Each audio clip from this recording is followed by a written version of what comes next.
Good morning, friends. I welcome you all to our online C classroom. And today's our topic is algorithms and its complexities. We have already discussed algorithms and flowcharts, then pseudocodes, and how the algorithms are written for solving different problems, and how the pseudocode is written, and how the flowcharts are to be drawn for a given problem. As all these points we have discussed. Now we are going to discuss about the algorithms and a new concept called algorithm complexities. We are going to discuss in this class how the efficiency algorithm is evaluated and how do we judge which is the best algorithm. So that we are going to discuss in today's class. And today's class we are going to cover these topics: what is an algorithm and its definition, and then algorithm and its complexities, and we will see some examples of problems for which how the algorithms and pseudocodes are written, and then we will discuss some important questions which were covered in the previous examinations and from this topic, and what are the assignments for today's class that you have to write. So these are the points we are going to discuss in today's class. Now let us start our discussion with the algorithm definition. Friends, you know what is an algorithm is. An algorithm is nothing but it is a sequence of steps written in simple English sentences or phrases that gives a solution to a problem. So already we have discussed in the first unit what is algorithm. Algorithm is nothing but it is a sequence of steps written to solve a given problem. And these sequence of steps are written using simple English sentences or English phrases. A phrase means it is not a complete sentence. So you can use phrases or English sentences to clearly specify each step of the algorithm. When you follow all the steps of this algorithm, then definitely it gives a solution to a problem. That is algorithm. Means a algorithm is nothing but simply a sequence of steps written in English sentences or phrases that gives a solution to a particular problem which is in our hand.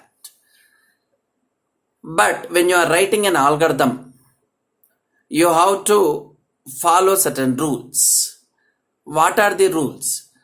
And these rules are also called characteristics or the properties of the algorithm. Means when you are writing an algorithm to solve a particular problem, yes, it must obey the properties of the algorithm, or it must obey the characteristics. Properties and characteristics both are same. So what are the characteristics of the algorithm? Every algorithm, whatever algorithm you are writing, it should give you a solution to a problem. So that is the first characteristics. And every step in the algorithm should be clearly written. Means if somebody reads your algorithm step in the algorithm, yes, then they should be able to understand what you want to say, what you want to do from that step. So it should be clearly specified and it should be crystal clear, and it should not create any confusion, any ambiguity to the user. That is how you have to write the steps of the algorithm. And your algorithm should definitely terminate, and it must give the solution before it is going to terminate. So that is the another characteristics.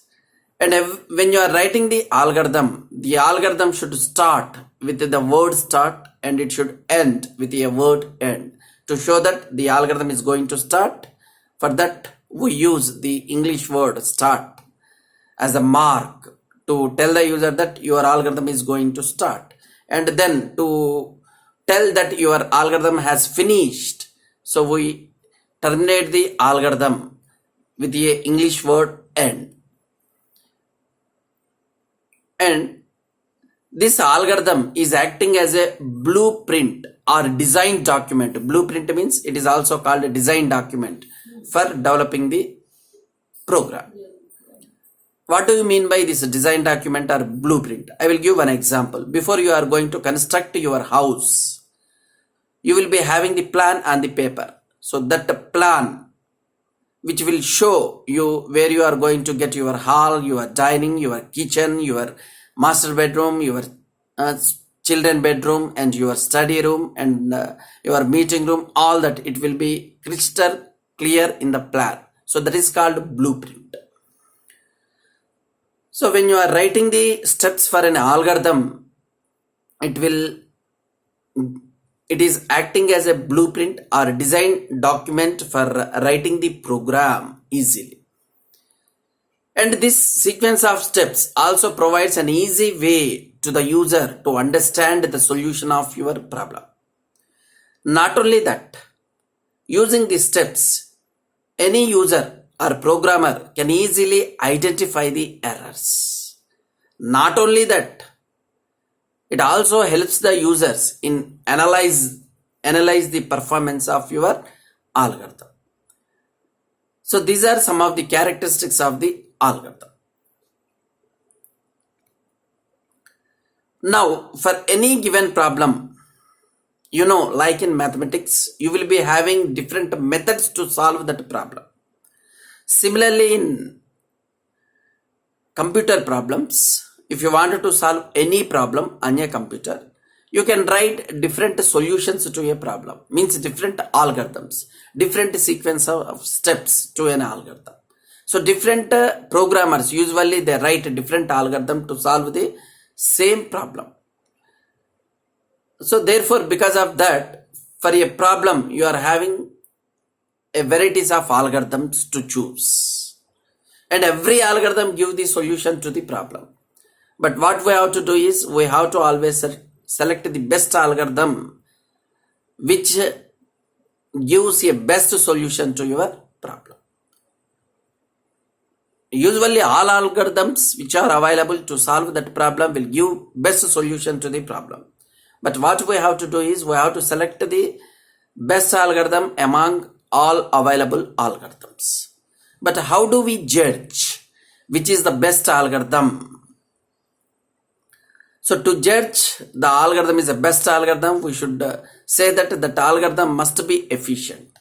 If the algorithm is efficient compared with all other algorithms, then we say that that is the best algorithm. Means the algorithm which is giving best efficiency, that algorithm is called best algorithm. But how do we determine which algorithm is best algorithm? So for that we have certain measures. For that we have to evaluate certain parameters to an algorithm. So that we are going to discuss how to evaluate the efficiency of algorithm. So here we are going to see the parameters that we use to judge the efficiency of an algorithm. To judge the efficiency of an algorithm, we will consider algorithm complexities. We go with two types of parameters to judge the efficiency of an algorithm. And normally these two parameters are called algorithm complexities. What are these algorithm complexities? One complexity is called space complexity, and another complexity is called time complexity. We are going to discuss in detail about each of these. Space complexity we will discuss first, and then we will move to time complexity. Compared with the space complexity, many people evaluate or judge the efficiency of the algorithm based on time complexity. First we start with space complexity. What do you mean by space complexity of the algorithm? Space complexity, it is nothing but the space occupied by an algorithm in the computer memory is called space complexity of the algorithm. Means if you want to define the space complexity of an algorithm, the definition is nothing but how much space that algorithm is occupying in the computer memory to solve a particular problem. It is called space complexity of the algorithm. And this space complexity includes space occupied by all its local variables and also its global variables. Total together, how much space is being occupied by the algorithm to give the solution to solve the problem in hand. So that is called space complexity of the algorithm. This space complexity is expressed since it is the memory occupied by the algorithm. Memory is always expressed in bytes. So therefore space complexity of an algorithm is always expressed in bytes. How many bytes of space it is occupying? Some algorithms may occupy bytes in few tens. Some algorithms may occupy space in few hundreds of bytes. Some algorithms thousands of bytes means kilobytes. And some algorithms occupies space in megabytes. To judge the efficiency of algorithm based on this space complexity, we know the algorithm which is occupying less space in the computer memory, so we will judge it as the best algorithm because we want to get the solution to a problem using an algorithm which is capable of executing within less space of the memory. So that algorithm we always prefer to use. That algorithm we will call it as the best algorithm among available algorithm. Means as far as space complexity is concerned, the best algorithm means the algorithm which occupies less space in the computer memory. It is called the best algorithm as far as the space complexity is concerned. And we will also look into the other parameter, that is the time complexity. Before going to the time complexity, we will analyze how this space complexity is measured for an algorithm or for a pseudocode written to solve a particular problem. We better to take pseudocode instead of algorithm because an algorithm contains a sequence of steps written in English sentences. But a pseudocode contains a generalized syntax.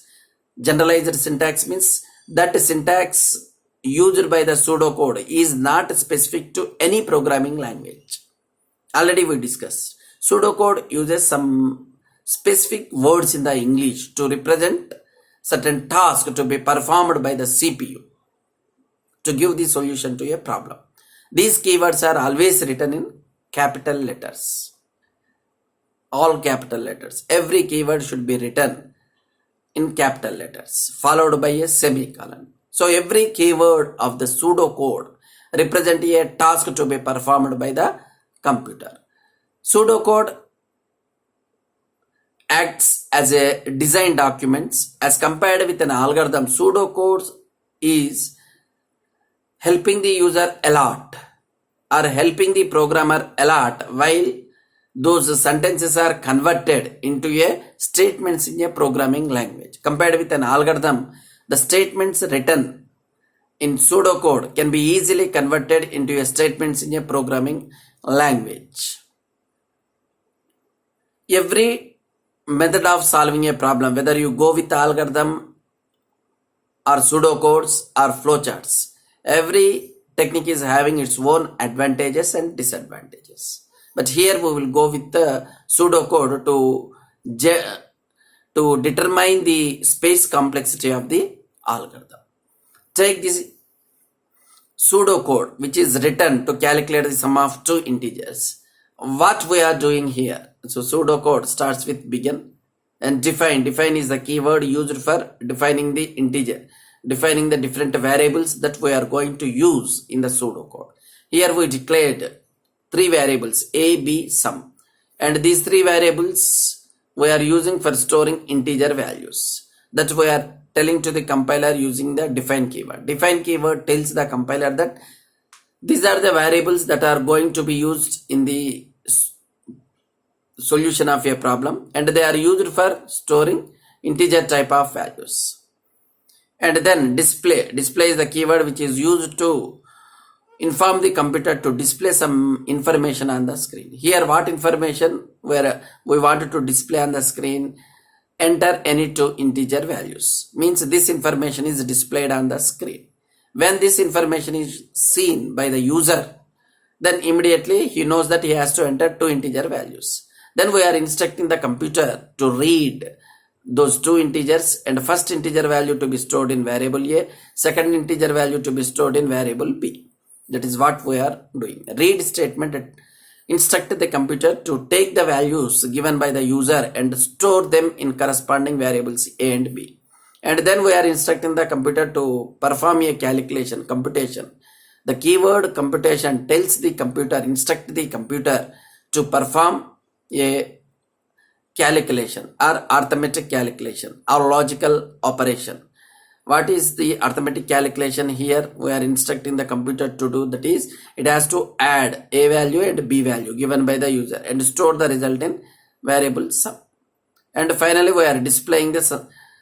We are instructing the computer to display the sum of these two integers on the screen. And with this, the algorithm is closed. Here our aim is to determine the sum of two integer values given by the user. And we are instructing the computer to read that values from the user, and then we are instructing the computer to perform the arithmetic calculation by adding those two integer values and store the result in some variable, and then we are instructing the computer to display the result. And to solve this problem for calculating the sum of two given integer values, how many variables we have used in this program, that is important, because the space will be occupied by the variables used in the program in the computer memory. So how many variables we are using? So if you are working with less number of variables in the program, then it occupies less space. If you are going with more number of variables, then it occupies more space. Here we have used how many variables? Only a, b and some. Three variables we have used.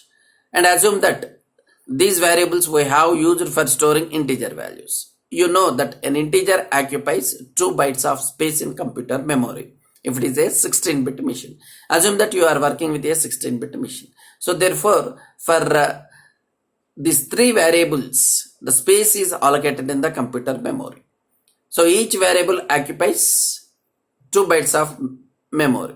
A occupies 2 bytes, B occupies 2 bytes, and sum occupies 2 bytes. Total 6 bytes. So therefore, the space complexity of this algorithm, which is designed to calculate the sum of two given integer, is 6 bytes. So that is how the space complexity is calculated using the variables and their data types. Here we have used variables to store integer values. If you are going with float variables, the space occupied by the variables will be different. In C language, a float variable occupies 4 bytes.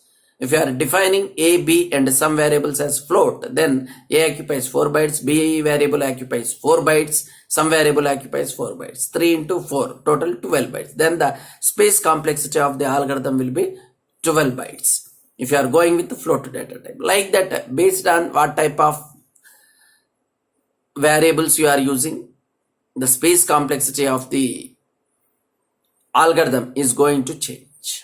So this is one example for space complexity.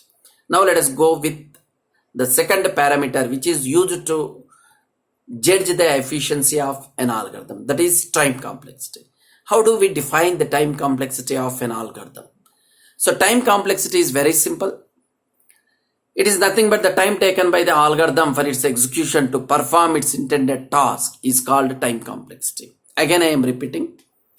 It is the amount of time taken by an algorithm to perform its intended task is called time complexity.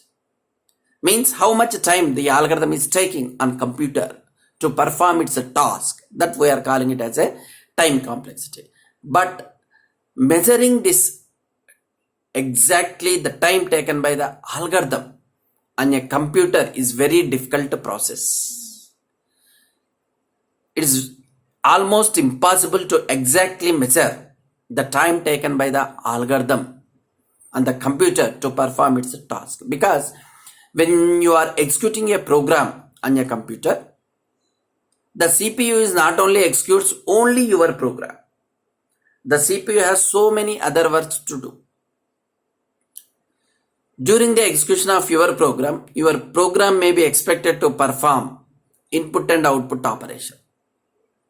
So when the program is requesting for input and output operation, because input and output operation is very common to every program, because the program is intended to receive some data from the user, and then it will work with that data, and then it will send the results to the output screen, and those results are displayed on the screen so that user can see those results. This is how every program performs input output operation. When the user program requests for input output operation, then immediately CPU stops executing that program and immediately it switches to another program. Means your program is temporarily suspended by the CPU till it performs either input operation or output operation with the user. And since user is involved to interact with the program, so user will be taking few seconds of time to interact. But CPU is working at very high speeds. You know that the CPU is capable of executing millions of instructions in a given seconds of time. But when the user is interacting with his program, he will be taking few seconds of time. During that time, CPU cannot kept idle, because in each second it is going to execute millions of instructions. So therefore immediately it stops your program and switches to other program and executes that program. During that time your program is interacting with the user. So your program is executed. Your program is suspended for its execution. So therefore it is very difficult. And when you complete your input or output operation with your program, then your program will be ready for execution by the CPU. And the CPU, whenever it feels that no other program is there except your program to execute, then it will come back to your program and starts executing your program. Means whenever the CPU scheduler fixes your program for execution, again CPU will come and executes your program. So till that time that your program needs to wait until CPU again comes. And all these things are very difficult to measure on a computer. So the CPU rapidly switches from one program to another program when the programs are requesting for input and output operation. So normally this is called context switching. Context switching means suspending the execution of one program and switching it to other program. That is called context switching. Because of that, your program will be interrupted so many times. And then not only that, when your program is executing, CPU sometimes it receives interrupt from the systems or interrupts from the external environment. If that interrupt is high priority interrupt, immediately it stops executing your program and immediately it will respond to the interrupt. And once interrupt job is over, then only it will come back to your program. Till that time, CPU doesn't come back to your program. So this is also another parameter. And meanwhile, in order to maintain the stability of your computer system and the performance of your computer system, CPU many times it executes voice program. During the time your program is being executed, at the same time sometimes it suddenly stops your program and switches to the operating system programs and executes operating system programs, because that is required. If your computer is to work properly, means the operating system programs to be executed continuously by the CPU. So therefore, during the execution of your program, it will switches between your program and operating system programs. So like that, so many other parameters are going to affect the execution of your program. Because of these parameters, because of these problems, it is very difficult exactly to measure the time taken by your program on the computer to finish its task. So therefore, since we cannot measure exactly the time taken by your program on the computer for its execution, so then how do we measure exactly the time complexity of the algorithm? Since we cannot measure the time exactly, so therefore we will go with some different parameter to measure the time complexity. That is, we will concentrate on number of steps of execution of your program. Means how many statements are to be executed by your algorithm to solve a particular problem. That is considered as a time complexity. So time complexity is expressed in number of steps of execution to solve your problem. How many steps are going to be executed? Steps means statements. How many statements it is going to execute to perform its task. So here the number of statements means we will consider only the computational statements, not all the statements, because there are statements which are written to perform input and output operation with the users. All that steps we do not consider because these steps are not executed by the CPU. CPU executes only the statements which are instructing it to perform some computational task, arithmetic calculations or logical calculations or shift calculations, all that. So whatever instructions are involved to perform the calculations, computations, only those statements are considered for expressing the time complexity of the algorithm. And these steps of these statements, how many times they are going to be executed for you by your algorithm. So that is considered as the time complexity. Means if the computational statements are executed many times, your algorithm complexity is more. If the computational statements are executed only less number of times to solve your problem, then the time complexity of your algorithm is less. If time complexity is less, means number of steps of execution is very less, that algorithm will finishes its task fastly on the computer. So therefore we can say that that algorithm is the best algorithm as far as the time complexity is considered. So number of computational steps of execution, number of computational statements in the algorithm, usually that depends on given input values. Means there is a direct relation between the number of computational statements and the input values. If the input values given by the user is increasing, number of computational statements are also automatically increasing. Because there is a difference in asking the computer to multiply 2 numbers to multiply 100 numbers. Usually to multiply 100 numbers it will take more time than compared with multiplying 2 numbers. So to multiply 100 numbers, same multiplication statement to be executed so many number of times with the different values of integers. Okay. So therefore the time complexity is expressed as a number of computational statements to be executed by the algorithm to perform its task. Only computational statements are considered. And to specify this number of steps of execution, we have 3 units to specify this number of steps of execution. 3 units are there. These units are called asymptotic notations. Means the time complexity of an algorithm is always expressed in number of steps of computational steps of execution. These computational steps of execution is expressed in 3 different units.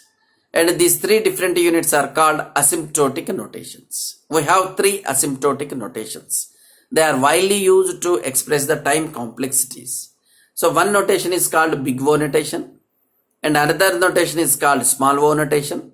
Third notation is called omega notation. Out of these 3 notations, asymptotic notations, big O notation is widely used. Big O notation is represented using capital O. Capital O. Because of that reason it is called big O. And it is O stands for order of. O stands for order of. Big O notation is popular among three notations. O stands for order of. If I write O of n, O of n, so it is to be read as order of n, where n is the number of inputs to the algorithm or number of computational steps to be executed by the algorithm. So big O, the name has come big O means because this O is written using capital letter O. Because of that, it is called big O notation. O stands for order of. If you write big O of n, means we have to read that is order of n. Time complexity is expressed as order of n. And based on this big O notation, the algorithms are classified with different time complexities.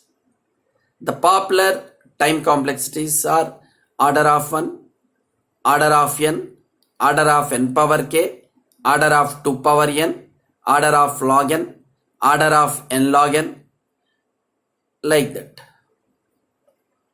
Order of 1 means any algorithm it is having a time complexity order of 1 means that algorithm is capable of executing in constant time. Means such algorithms do not depend on the number of input values. Whatever number of input values you give, that algorithm performs a task within constant time. Means the time is fixed. That is fixed irrespective of input values that you are giving to the algorithm.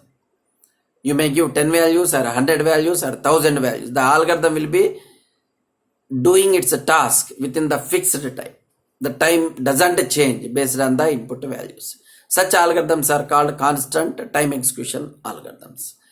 A best example is on a stack, if you are performing push operation or pop operation, yes, they are done in a fixed amount of time without relating to the number of inputs or number of values which are already stored in the stack. So therefore it is called an algorithm which is written to push an element onto the stack. It is executed in a constant time. Then any algorithm which is having order of n, it is called linear algorithms. Means as the n value is increasing, means number of input values are increasing, the time taken by the algorithm also equally increases, slowly increases as with the number of values.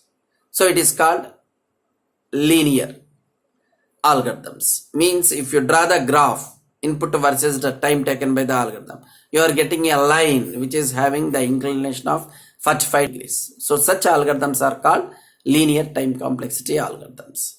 Then order of n power k, any algorithm which is having the time complexity of order of n power k, where k value may be 1, 2, 3, 4 like that. If k value is 1, it is equivalent to order of n.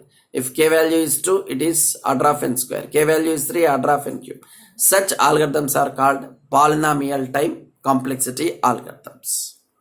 So such algorithms, as a n value is increasing, means number of inputs are increasing, the time taken by the algorithm to perform its task, it will rapidly increases. So therefore such algorithms are not preferred, because if you are increasing input value by 1, as automatically the time taken by that algorithm will increases rapidly. So therefore those algorithms are not at all preferred. Similarly, order of 2 power n, the algorithms which are having this time complexity, they are called exponential algorithms. 2 power n means exponential algorithm, where as the number of inputs are increasing, the time taken by the algorithm will increases exponentially. And then the algorithms which are having order of log n or order of n log n, they are called logarithmic time complexity algorithms. So these algorithms normally we prefer. We have algorithms with order of n square, order of n cube, and order of log n and order of n log n, like that. And there are algorithms which are having time complexity order of 2 power n. So such type of algorithms are also there. we are going to discuss in searching and sorting techniques, the algorithms and their time complexity. Here in this class, we will see how to evaluate the time complexity of an algorithm. Already we have discussed how to evaluate the space complexity. We will see some algorithms for evaluating their time complexities. Now, which is the best algorithm? The algorithm which is having order of 1, it is called best algorithm. And then after that, the next best algorithm is algorithms are having time complexity order of log n. And then after that, order of n. After that, order of n log n. After that, order of 2 power n. And after that, the worst case algorithms are order of n power k. This is time complexity. Now we will see the mathematical explanation of the time complexity. Why this time complexity is being used and how it is used to evaluate the efficiency of an algorithm. Efficiency means performance of an algorithm. Take an example of a quadratic equation of the form like ax square plus bx plus c equal to 0. Instead of x, I wrote here n. An square plus bn plus c equal to 0. Now, here if a, because a, b, c are constant values, assume that a value is 5, b value is 2 and c value is 3. Then equation becomes f of n is equal to 5n square plus 3n plus 2. 2 is a constant value. It doesn't change based on n value because it is constant. Now assume that if n value equal to 1, what will be the n square value? It becomes 1. And what is the value contributed by the first term 5 into n square to the value of f of n? Its contribution is 5 if n value equal to 1. What is the contribution of 3n? 3n value is 3. And this is always fixed 2. It doesn't change. So therefore we do not consider third term, that is constant. We will consider 5n square term and 3n term because these values are going to change as n value is changing. If n value is 10, n square value becomes 100 and 5 into n square value becomes 500. So contribution of 5n square is 500 when n value is 10. And contribution of the second term 3n is only 3 into n value is 10, so therefore it is 30. Means as n value is increasing, the n square value is increasing enormously compared with the second term n. And now see the case for n value equal to 100. When n value equal to 100, n square becomes 10,000. But n value is only 100. So 100 value is negligible as compared with the 10,000 value. So the contribution of the first term 5 into n square becomes 50,000. Contribution of second term to the f of n value is only 300. Means first term is contributing more as compared with the second term. From first term f of n is going to get value 50,000 and from second term f of n is getting only 300. So total f of n value is 50,000 plus 300 plus 2. 2 can be negligible as compared with the 5n square value and 3n value. So therefore we don't consider. The total value of f of n becomes 50,300 like that. So as n value, this is for n value equal to 100. If you take n value as 200, 300, 400, 500, 1000, so then automatically the n square value is going to increase enormously compared with n value. So then you can ignore n value for large values of n compared with n square value. Means as the n value is increasing, n value is becoming large, n square becomes greater than n. N is also greater than the constant 2. So therefore, as n value is increasing for larger values of n, only we can take n square value. You can ignore second term n and constant third term 2 because f of n value is being more contributed from n square. So when you are evaluating the performance of an algorithm, the number of steps of execution, computational statements of the algorithm, how many times they are going to execute, usually they are executed, their execution is expressed using a quadratic equation. From the quadratic equation, we will take only the most contributing term. So here the most contributing term for f of n is n square, and we will ignore the term of n, we will ignore the constant value.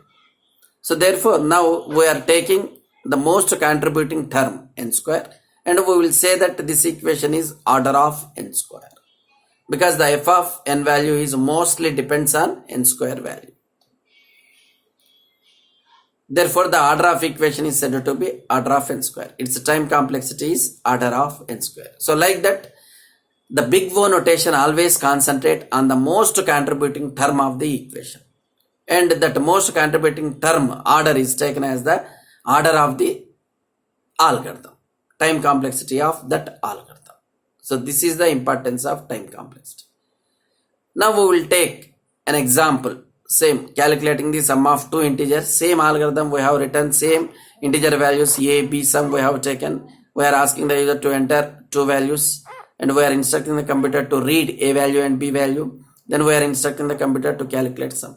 So only in this statement the CPU is performing calculation. Computational statement is only one. So in this algorithm, number of computational statements are 1. Whatever value you give for a and b, only this computational statement is executed, and that too it is executed only one time. So therefore time complexity of algorithm is order of 1. Let us see one more example for calculating the time complexity. The pseudocode we have written for calculating the sum of first n integers. So here we have defined 3 variables, n, I and sum. Some variable is used to store the sum of n integers, and I value is used as a loop control variable. N is used as how many first integers we want to add. So we are asking the user how many integers sum is to be calculated.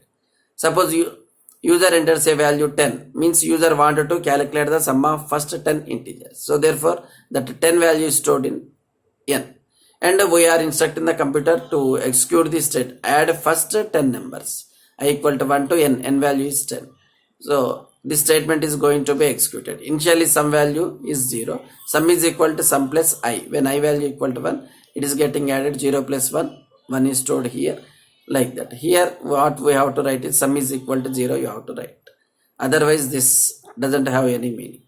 Sum is equal to sum plus I. Each time this statement this loop makes the I value to change from 1 to 10. Every time I value changes, it is getting added to the sum. So finally sum is displayed on the screen. So here in this statement only the computational statement is sum. How many times it is executed? It is executed n times. If n value equal to 10, it is executed 10 times. If n value equal to 20, this computational statement is executed 20 times. So therefore there is only one computational statement, but it executed n times. So therefore algorithm time complexity is order of n. That is how we have written. So this statement, this algorithm is having time complexity order of n. Then we will look into other algorithm where we wanted to print a multiplication table. For that we have written pseudocode. Instead of algorithm, because it contains English statements, I am going with the pseudocodes. So pseudocodes, it contains a statements using generalized syntax. They are very easy to convert from pseudocode to the statements in any programming language, C or C++ or Java. They can be easily converted. Now see here. Here we wanted to display the multiplication tables from 1 to n. If n value equal to 10, we would like to display the multiplication tables from 1 to 10. And within each table, how many multiples we have to display? Whether in the, suppose say in the second table, we have to display multiples from 2 into 1, 2 into 2, 2 into 3, up to 2 into 10. So how many multiples are to be printed each time? That value also we are reading. First we are asking the user to know how many tables he would like to print. That is n. N value equal to 20 means the user wanted to print 20 tables. And in each table, 2 to 20 tables were displaying, or 1 to 20 tables were displaying. In each table, how many multiples are to be printed? So that value we are taking it as m. So here we have written 2 loops. For I equal to 1 to n means I will taking care of the table which is going to be printed. and then another loop. Inside the I, this for loop, we have using a nested loop. J equal to 1 to m means J is taking care of multiples in that table. 1 to m multiples. If m value equal to 10, within each table 10 multiples we have to print. So now we are starting with when I value equal to 1, we are calculating the product. J will change. When I value equal to 1, J changes from 1 to m. So each time J changes, product is calculated and it is stored in variable P. So when I value equal to 1, J changes from 1 to m. When I value equal to 2, J changes from 1 to m. I value equal to 3, J changes from 1 to m. Each time J changes, it calculating the product and that we are displaying on the screen. I value into J value. I value equal to 1 and J value initially it is 1. This product P value is nothing but I into J. So that is displayed here. And J changes. I value is fixed. I is 1 into 1, 1. 1 into 2, J changes to 2. 1 into 2, 2 is displayed. 1 into 3, 3 is displayed. 1 into 4, 4 is displayed. 1 into 5, like that J changes up to m. So 1 into m, so it becomes m. Once J value reaches m, again I value changes, I becomes 2. Again J changes from 1 to m. 2 into 1, 2 into 2, 2 into 3, 2 into 4. Like that 2 into m, that product is displayed. Like that, I will go up to n. N into 1, n into 2, n into 3, n into m. So that value, n into m. Up to that they are displayed. From 1 into 1 up to n into m. It is displayed. So number of computational statement is only one statement. But how many times it is executed? It is executed m times for each value of m. Each value of I. It is, this computational statement is executed m times for each value of I. And I changes n times. I changes n times. So therefore this statement is executed n into m times. So therefore this statement is repeated how many times? M into n times. So therefore the time complexity of this algorithm is order of m into n. If m value is equal to n, then automatically n, it becomes n into n, means n square. The algorithm complexity becomes order of n square if m value equal to n. If m value is not equal to n, then the time complexity of this algorithm is order of only m into n. Like that you can calculate the time complexity of algorithms based on the computational statements.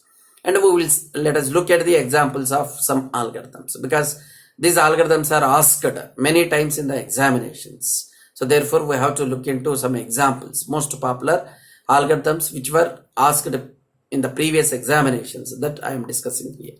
Algorithm means it is a sequence of steps. Example is determining the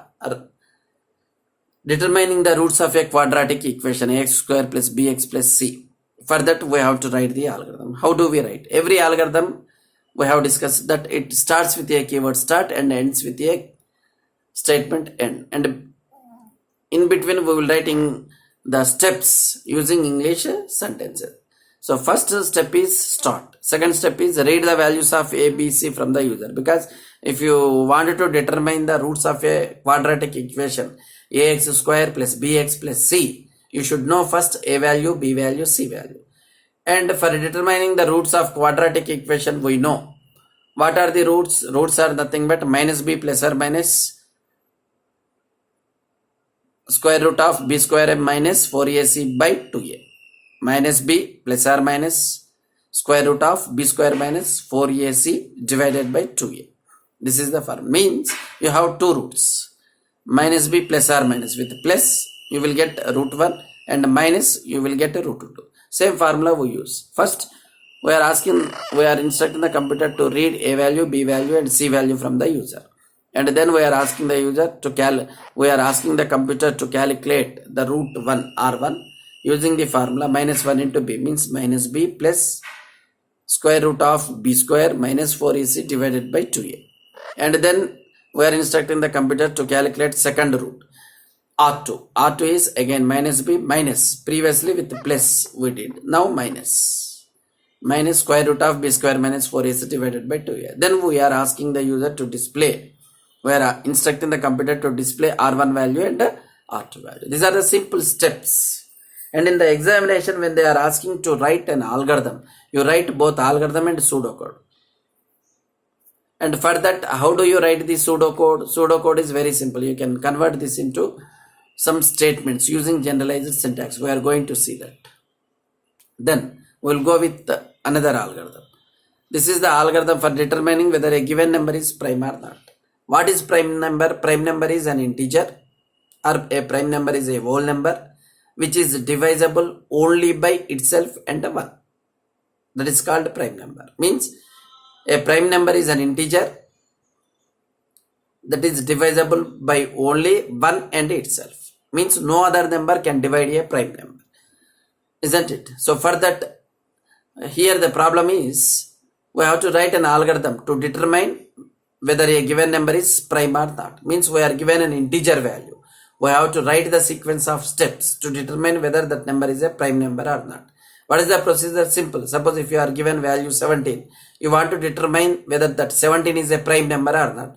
What do? We start dividing that 17 right from number 2 up to 16.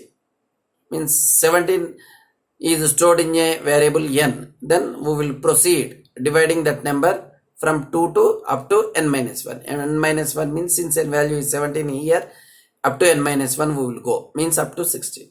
Means in between any number between 2 and 16, 2 to 16, any number, if it divides 17, and immediately we will say that 17 is not a prime. If no number divides 17 between 2 and 16, and then we will say that 17 is a prime. This is a simple logic. Means if you are given any integer, that integer we will store in variable n, and we will start dividing that number n from 2 to up to n minus 1. In between any number between 2 and n minus 1 divides that number, then immediately we will stop there itself, and then we will say that that is not a prime. Because if there exists only one number which can divide the given number n, then we can say that that number is not a prime. If no number divides, means if no number exists that can divide the given number, then we say that it is a prime. That's what we are doing. We are asking the user to enter a value, means value for n. We are instructing the computer to read, to take that value of n from the user, and that value we are storing in the variable n. Then we are using I as a loop control variable. Initially I value starts with 1. Then we are instructing the computer to repeat step 5 as long as I value is less than n. What is that step 5? We are instructing the computer to divide n value with I. This is wrongly written here. You have to write not I by n. You have to write n by I. N value we have to divide with I. Initially I value is 1. Start dividing n value with I. So take I value here 2 initially, not 1, because 1 can divide any number. So you have to start with 2. So remember that here you have to write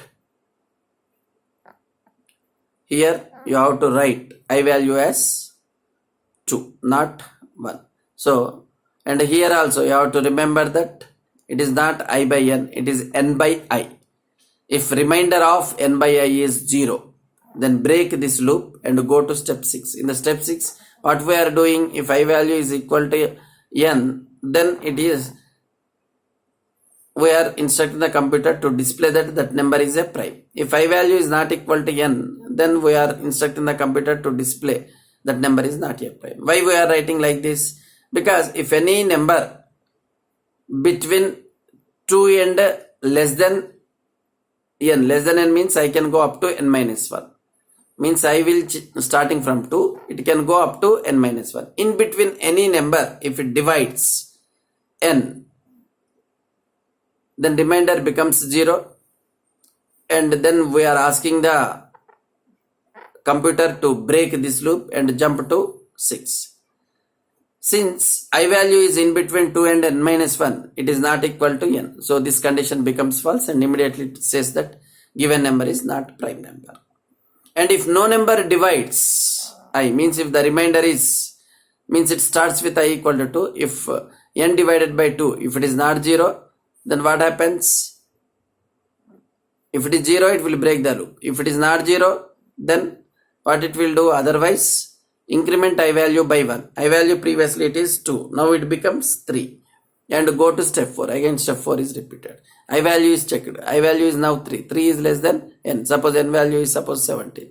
3 is less than 17. So it divides 17 with 3. It is not 0. 17 divided by 3 is remainder is not 0. So therefore again it increments I value by 1. I value becomes 4. Goes to the step 4. And it will check 4 is less than 17. So therefore it goes to the step 5 and divides n value with 5. And then remainder is not 0. 17 divided by 5 is not 0 remainder. So therefore it is going to again increment I value by 1. I value becomes 6 and goes to step 4 where I value is checked. 6 is less than 7. Like that it goes on checking. And whenever any number divides n, immediately it will stop. Since I value is between 2 and n minus 1 if any number divides. So I value never equals to n. So therefore it prints this statement. Since condition becomes false, it prints a message that the given number is not a prime number. Like that it prints the message and ends. I value will go up to n only when no number divides, because we are instructing the while loop to take I value to take up I value up to n minus 1. Up to n minus 1 it divides n with n minus 1, and after dividing that I value is incremented by 1. Since previously I value is n minus 1, now it becomes incremented by 1, means it becomes n. So then it is going to step 4, there it will checks n is less than n becomes false. Means when I value is n, then only this loop is stopped. So when I value is n, this condition becomes false, then it directly jumps to step 6 where it will checks whether I value is equal to n. Now it becomes n, so therefore it prints that given number is prime. Like that you can write with a little bit of thinking you can write the algorithm. Then come to the determining the smallest and biggest values in a given set of n values. So we will take the values, n values from the user, and then we will try to store that n values in an array, because array is used to store group of values. And then we will try to take two variables, min variable and max variable.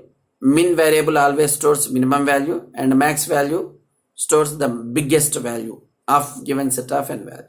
Initially we will assume that the first number is minimum, first number is the maximum, and we will compare that min value, max value with all other numbers in the set of values.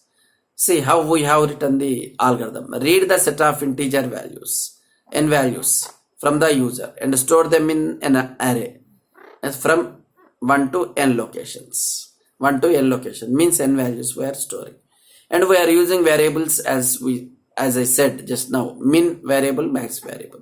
Initially we are assuming that minimum value is a of 1 and maximum value is a of 1. Means first number we are assuming that it is the minimum and it is the maximum, and then this number is compared with all other n minus 1 numbers in the array. So therefore we are using a loop control variable which starts initially with the value 2. So repeat step 6 and step 9, step 6 and step 9, because step 6 determines minimum value always, and step 9 determines maximum value.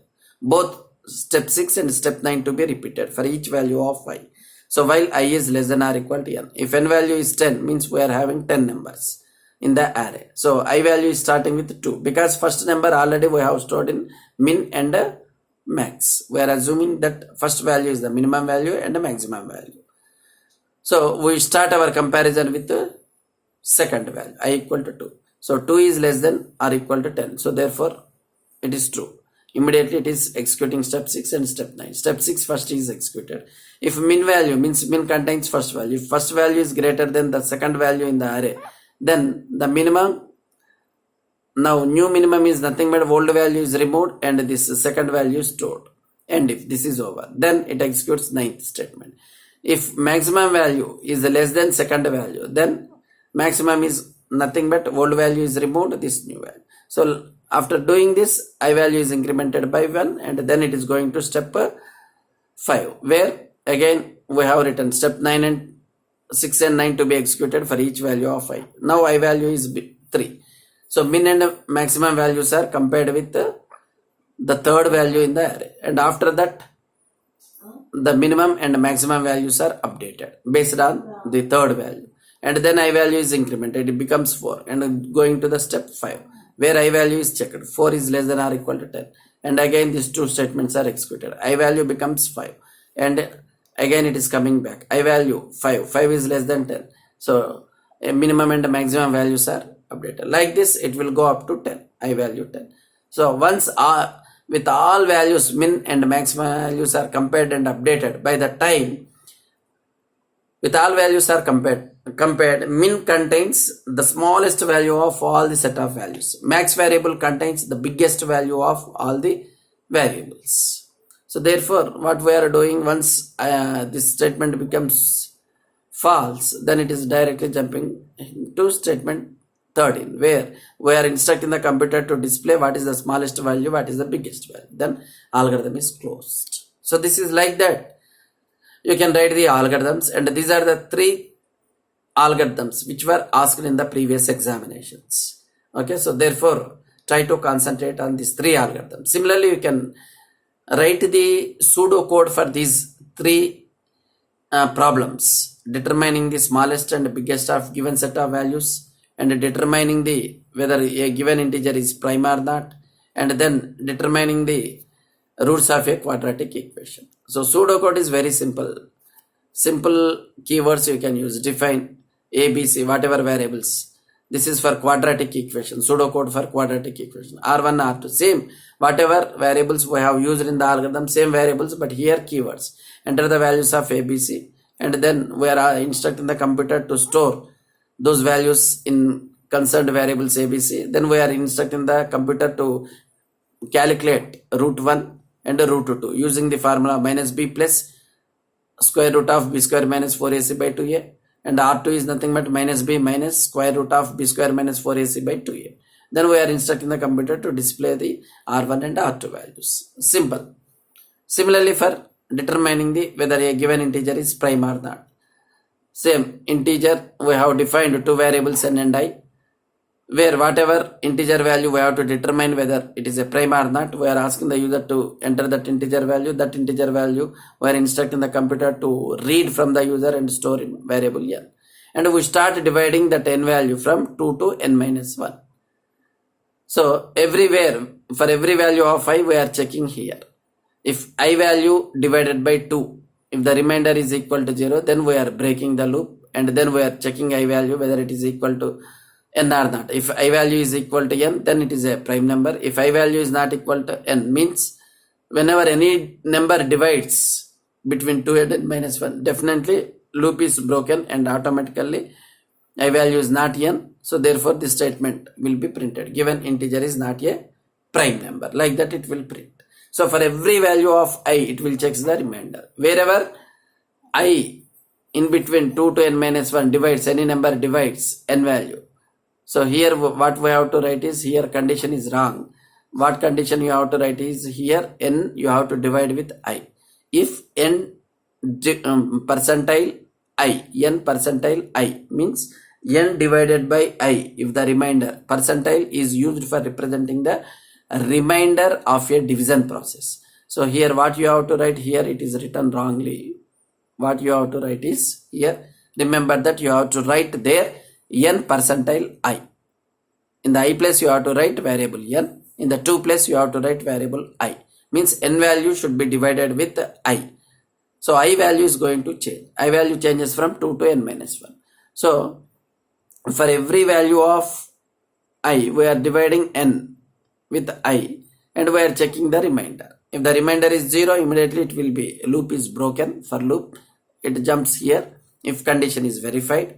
If the loop is broken in between, then definitely I value is not equal to n. So condition becomes false. So else part is executed. It prints the message that given integer is not a prime. So I reaches n only when no value divides n between 2 and n minus 1. Then only I value reaches n. So in that case I value becomes n. So therefore it will display a message that given integer is a prime. That is how you can write the pseudocode. And for the third problem also we can write pseudocode, determining the smallest and biggest values. So here same min and max variables we are using, loop control variable I we are considering them as integer, and we are defining an array A which can store n values from 1 to n. Index numbers are 1 to n. Enter how many integer values are there. Suppose n values are there. Enter, we are asking the user to enter all values in a row, and we are instructing the computer to take all values and store in the array from index number 1 to n. Then initially we are assuming that minimum value is first element, maximum also first element. Then we are going with every number stored in the array from location, second location to up to nth location. Okay, so we are comparing minimum value and maximum value. Okay, if anywhere minimum value, whatever value stored in minimum, if it happens to be greater than the corresponding array value, then the smallest value is that corresponding array value. So therefore minimum value we are updating. If at any place maximum value is found less than the array value, present array value, so then immediately we are updating max value, because max value is less than present array element value, means that element is bigger. So max should hold the biggest value. So old value is removed and I value. This happens for every value of I equal to 2 to n. We are comparing min value, max value with every element from the second position to up to nth position. Wherever we come across minimum value, that minimum value we store in variable minimum. Wherever we come across a value which is bigger than the value stored in max, then we will immediately remove old value in max and we will load that new value, new biggest value of array. And finally, once all n elements comparison of minimum and maximum variables with all elements in the array is over, then we are asking the user to display minimum value and maximum value on the screen. This is how you can write pseudocode for different problems, algorithms and pseudocodes. In the examination, even if they are asking algorithm, you write first algorithm and then pseudocode, because some examiners, they exactly do not know what is algorithm and what is pseudocode. Many people feel that pseudocode as an algorithm. Algorithm means it is written using English sentences, but many people think that algorithm means whatever you write, the procedure using pseudocode. Many people think that that is the algorithm, but is not the algorithm, it is a pseudocode. So therefore, because we know the perception of the examiner, so therefore even if they are asking algorithm for a problem, you write algorithm and pseudocode. It will be taking 2 or 3 minutes extra for writing the answer, but don't worry, write the answer. Okay, so that's what I have given the algorithm and pseudocodes for all these 3 problems. Whatever they are asking, algorithm or pseudocode, you write both for the problem. And important questions for this: write an algorithm. First question is write an algorithm and pseudocode to find whether a given number is prime or not. So whatever we have discussed, because it was asked many times in the examination, you have to write both algorithm and pseudocode. And write an algorithm and pseudocode to find minimum and maximum number in a given set of values. This is also we have discussed. Okay, so you read it carefully and then write the answer. What is the time complexity? Explain briefly about asymptotic notations. What is big O notation? What is time complexity? You have to give the definition for time complexity, and you tell about big O notation. And small o notation is also there. Small o notation is used listly, and omega notation is also there. It is also listly used. So just tell that they are very listly used. So in most of the algorithms, efficiency is determined based on the big O notation. Like that you write the answer, and whatever we discussed about the big O notation and how the complexity of an algorithm is determined using big O notation, you give one example. Okay, so if you have any doubts about this class, you can contact me on my mobile number 9848919656. Between 9:30 a.m. and 5 p.m. daily on working days, I am available to you. Okay, thank you for your patience listening. Thank you a lot once again. And these assignment questions which were given to you now, so you have to submit it on Thursday, and these questions along with the tomorrow's class assignment questions, all together we will consider it as assignment 6.